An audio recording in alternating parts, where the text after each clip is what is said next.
ये संसद में साजिश की वो टाइमलाइन है जो बताती है कि बुधवार को जो हुआ उसके पीछे 1.5 साल की प्लानिंग है।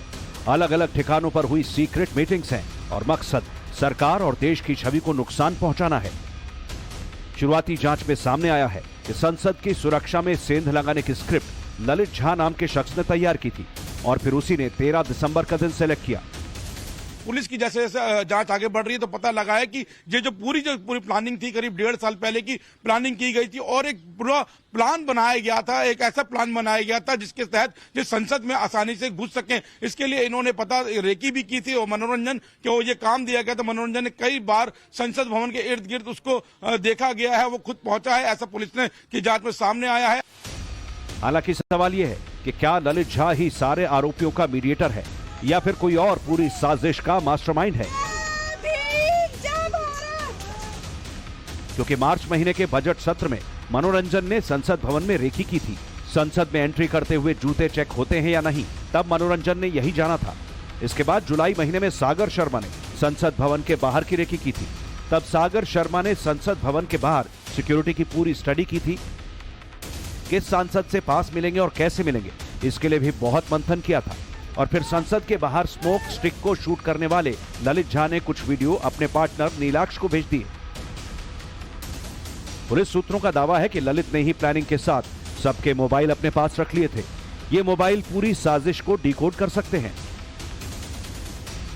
लोकसभा स्पीकर ओम बिरला द्वारा यह साफ साफ कहा गया कि इस मामले में सरकार का कोई हस्तक्षेप नहीं है, क्योंकि लोकसभा की सुरक्षा की जो जिम्मेदारी है वो लोकसभा सचिवालय की होती है। और यही वजह है कि लोकसभा सचिवालय की निवेदन के बाद जो है गृह मंत्रालय ने एक जांच कमेटी भी गठित कर दी है, जिसमें सीआरपीएफ डीजी जो है वो खुद इस मामले में इंक्वायरी कमेटी की जांच कर रहे हैं। संसद की साजिश के गुनहगारों की हिस्ट्री और करंट स्टेटस को देखें तो दाल में बहुत कुछ काला नजर आता है। क्योंकि सागर शर्मा ने 3 महीने से ही रिक्शा चलाना शुरू किया था। वो लखनऊ में पिछले 20 साल से किराए के मकान में रह रहा था। नीलम आजाद हरियाणा के जींद की रहने वाली है। उसकी आमदनी का जरिया कुछ नहीं था। अमोल शिंदे महाराष्ट्र के लातूर का है। उसकी आर्थिक स्थिति भी अच्छी नहीं, दिहाड़ी मजदूरी करता था। मनोरंजन गौड़ा 2016 में इंजीनियरिंग की पढ़ाई कर चुका था, मगर अपने घर मैसूर में खेतीबाड़ी का काम देखता था। विकी शर्मा गुरुग्राम में किराए पर रह रहा था। उसकी इनकम भी 0 बताई जा रही है। ललित झा नाम का शख्स बिहार का रहने वाला है। सूत्रों के मुताबिक वो पश्चिम बंगाल के किसी एनजीओ से जुड़ा था। अब इनके घरों की कंडीशन देखिए और अंदाजा लगाइए, क्या ई रिक्शा चलाने वाले सागर शर्मा के पास इतने पैसे थे कि परिवार का पेट भरने में नाकाम रहने के बाद भी बार बार बेंगलुरु जा सके? क्या मनोरंजन के पास इतने पैसे थे कि वो फ्लाइट का टिकट लेकर दिल्ली पहुंच सके? और जो नीलम खुद को स्टूडेंट बता रही है, क्या उसके पास पढ़ाई के अलावा इतना टाइम था कि वो सिग्नल ऐप का भरपूर इस्तेमाल करे? इस वक्त हम घासोखुर्द गांव में हैं, नीलम के घर पे हैं। घर की जो तस्वीरें हैं वो हम आपको दिखा रहे हैं। ये नीलम का घर है। बेहद साधारण परिवार है, साधारण घर है। घर में उनकी बूढ़ी माता है, 2 उनके भाई हैं। एक जो उनका भाई है वो यहीं उनके साथ ही रहते हैं।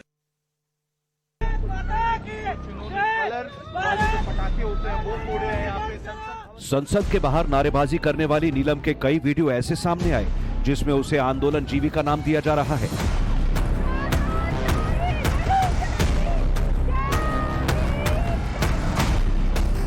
पहला वीडियो उस वक्त का बताया जा रहा है जब नीलम किसान आंदोलन में शामिल हुई।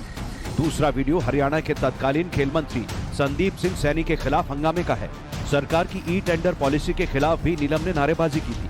और जब ब्रजभूषण शरण सिंह के खिलाफ दिल्ली में धरना प्रदर्शन हुआ, वहां भी नीलम आजाद मौजूद रही। नीलम आजाद की भूमिका उस वक्त भी संदिग्ध बताई गई जब इंडियन ओलंपिक एसोसिएशन की तरफ से पीटी उषा पहलवानों के प्रदर्शन में पहुंची थी। बताया जा रहा है कि पीटी उषा के साथ जो धक्का मुक्की की कोशिश हुई उसमें नीलम शामिल थी। नीलम हिसार के जिस पीजी में रह रही थी वहां से घर जाने की बात कही थी।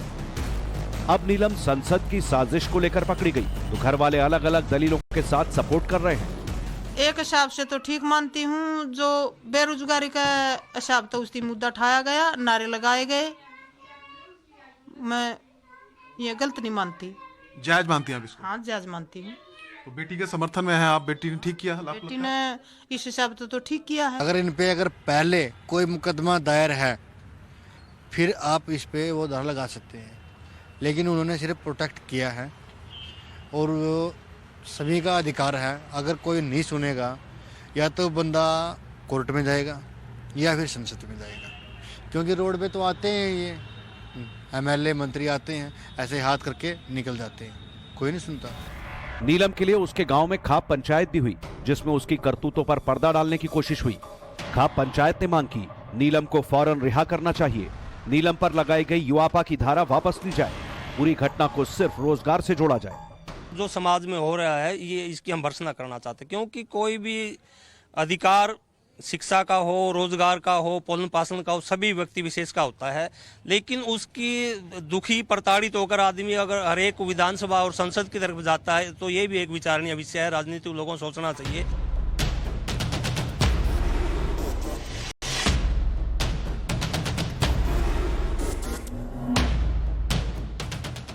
देश की संसद में घुसपैठ की इतनी बड़ी साजिश रची गई और घर वाले नीलम को सपोर्ट कर रहे हैं।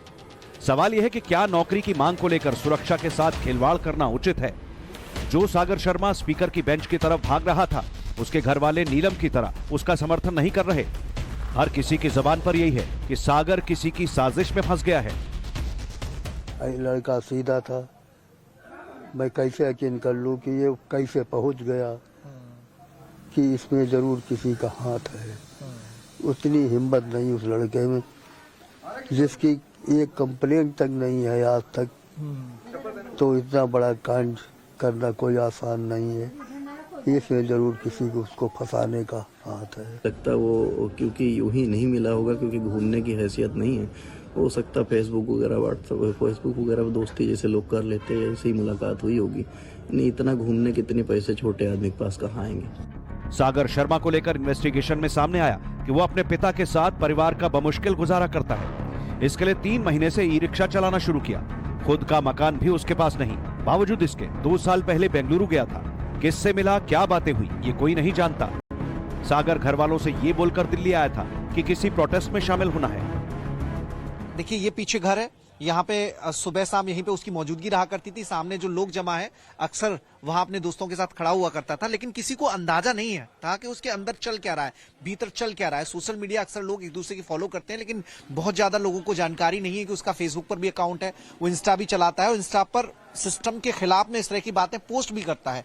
अंदर एक आक्रोश पनप रहा है और वो आक्रोश इतना बड़ा हो जाएगा कि संसद में इतनी बड़ी घटना को वो अंजाम दे देगा। इसका अंदाजा यहाँ रहने वाले लोगों को नहीं था। पॉलिटिक्स के बारे में इतनी बातें नहीं करता रहो, मतलब थोड़ा बहुत तो नॉर्मल जैसे युवा हो गया, जैसे लोकल पार्टी वगैरह का चुनाव हो गया, उस विषय में भले थोड़ा बहुत बात करे, बाकी ऐसा कुछ बड़ा मुद्दा नहीं। ऐसा कुछ महसूस नहीं हुआ सर, वो तो नॉर्मल जैसे पहले था वैसा ही था। ये तो हो रहा था बेंगलोर वो नौकरी करने गया है, जो हम लोगों को भी था।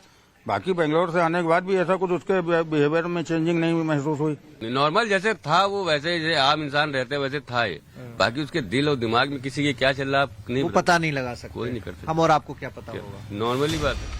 अमोल शिंदे वो कैरेक्टर है जो संसद भवन के बाहर स्मोक स्टिक से धुआं उड़ा रहा था। 25 साल के अमोल के बारे में खुलासा हुआ कि उसके परिवार की आर्थिक स्थिति बहुत अच्छी नहीं। वो खुद दिहाड़ी मजदूरी करता है। जैसे ही उसकी गिरफ्तारी की खबर लातूर में बैठे घर वालों को लगी तो वो सन्न रह गए। पिता कह रहे हैं कि बेटा झूठ बोलकर घर से निकला था। काय केले काय नाही काहीच माहिती नाही का आम्हाला, फक्त 9 तारखेला आमच्यापासून गेलाय पोलीस भरती आहे म्हणून, ह्याच्या इतर आम्हाला काहीच माहिती नाही। सकाळ 2 वाजल्यापासून चौकशी चालू, आम्हाला कुठलंच काही माहित नाही। ज्यावेळेस पोलीस घरी आले त्यावेळेस माहिती झाली की असं असं झालं, ते आम्ही म्हणाला आमचं पोरग जिवंत आहे का मेले एवढंच सांगा, बाकीचं काही कहाणा म्हणलं। मैसूर के रहने वाले मनोरंजन गौड़ा के पिता ने तो अपने बेटे को फांसी देने की डिमांड कर दी। मनोरंजन ही वो शख्स है जिसने संसद में एंट्री के लिए पास लेने की जिम्मेदारी खुद ली थी और फिर ये गुरुग्राम के रहने वाले विकी शर्मा के साथ मिल गया। लोगों के लिए भी है। गिर गया?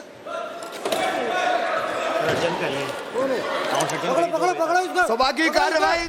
विकी के बारे में सामने आया कि वो आदत से शराबी किस्म का है। अपना खर्च चलाने के लिए कभी बीवी तो कभी बाहर रहने वाले घर वालों पर डिपेंड रहता था। इसके बावजूद 10 दिसंबर को अपने घर पर सभी आरोपियों को बुलाया और संसद में धुआं फैलाने से पहले प्लानिंग बनाई। विकी शर्मा और उसकी पत्नी राखी शर्मा दोनों इसी घर में थे और यहाँ इसी घर पर सभी आरोपी रुके, तो उन्होंने अपना यहाँ रुकने का इंतजाम किया था। आपको बता दें विकी शर्मा के घर पर 3 लोग रहते हैं, जिसमें विकी शर्मा, उसकी पत्नी राखी और उसकी बेटी वृंदा हैं। आप पूरी तरीके से साजिश किस तरीके से अंजाम दिया वो आपको बताऊंगा। 10 तारीख के आसपास से यहाँ पर सब आए और साथ ही साथ मुख्य आरोपी जो कहा जा रहा है ललित झा, वो भी गुड़गांव पर यहाँ पर आया। ये ड्रिंक वगैरह करता था तो फैमिली में बस लड़ाई वड़ाई होती रहती थी हर रोज, बट गली में ऐसा किसी के साथ न्यूसेंस नहीं किया उसने कभी। घर में इनकी आपस में लड़ाई होती रहती थी और ये सब ऐसा कुछ करेगा ऐसा कुछ आइडिया नहीं था। पूरी साजिश में सस्पिशियस कैरेक्टर है ललित झा, जो घटना के बाद से ही फरार है। ललित झा की लास्ट लोकेशन राजस्थान के नीमराणा के पास की थी। पुलिस को शक है पश्चिम बंगाल में जिस एनजीओ से ललित झा जुड़ा है वहां से बड़ा क्लू मिल सकता है, क्योंकि कोलकाता में रहने वाले अपने एनजीओ पार्टनर के साथ उसने चैट की थी और फिर कुछ वीडियो भी भेजे। पुलिस के मुताबिक जो आरोपी अब तक पकड़े जा चुके हैं वो रटा रटाया जवाब दे रहे हैं। ये सब कुछ ऐसा है जैसे उन्होंने पकड़े जाने पर जवाब देने की प्रैक्टिस पहले से कर रखी हो। मैं फिलहाल जिस घर के सामने खड़ी हूँ वो घर ललित झा का है। ये घर का एक नीचे एक कमरा है जो ललित झा का है। आप सबसे पहले ये एड्रेस देखिए। ये जो एड्रेस है ये सेंट्रल कोलकाता का बो बाजार एरिया का एक एड्रेस है, 12 बाजार एरिया का एक एड्रेस है। वहाँ पे ललित झा जो कि 6 में से एक अक्यूज्ड है। ये जो बिल्डिंग आप पूरा देख सकते हैं वो बिल्डिंग में काफी सारे रूम्स है जो कि अलग अलग लोग रेंट करते हैं। उसमें से ही एक कमरा ललित झा का भी था। वो उधर एक टीचर के परिचय से रहते थे। वो उनको एक टीचर के परिचय से सब लोग जानते थे। इधर बहुत सारे बच्चे उनके पास ट्यूशन पढ़ने के लिए भी आते थे। माना जा रहा है कि जैसे जैसे आरोपी मुंह खोलेंगे तो मास्टरमाइंड की पिक्चर क्लियर हो सकती है और इसीलिए इनकी ट्रैवल हिस्ट्री से लेकर फंडिंग और तमाम चीजें इन्वेस्टिगेट की जा रही हैं। दिल्ली से मोहित ओम, गौरव श्रीवास्तव, जींद से मनोज कुमार और लखनऊ से मनीष यादव के साथ bureau report, times now Bharat.